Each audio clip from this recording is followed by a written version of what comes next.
Favorite Japan memories? When I first met Ilira, Rosemi, when they were waiting for me at the airport, like, for some reason, it was so fortunate, okay? Like, we all had the same flight time, like, arrival. I was an hour later.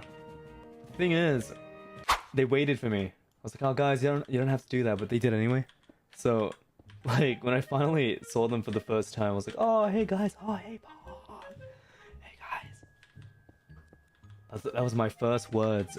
Like, Ilira immediately recognized me. Like, she just knew. Like, I wasn't the one that found them. Ilira was the one, hey! I was like, oh my god, how'd you see me from so far away? But I think my favorite part from that is when we finally left the airport. I think Shu had booked like a taxi or something, like weeks in advance. I was like, thanks, Shu. I was like, oh wow, this is a lot.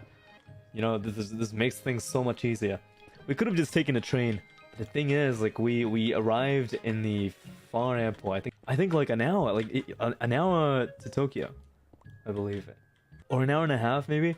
But that probably one of my favorite moments is just us and there's a little road trip together. Like we never really met before, you know? I've met Nina and Shu, but I've never really met Rosemi and Ilira.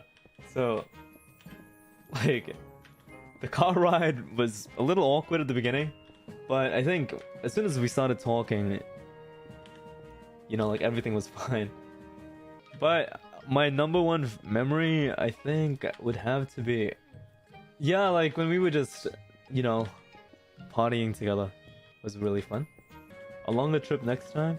Man, I wish like next time would be like a month or something. Like, bruh.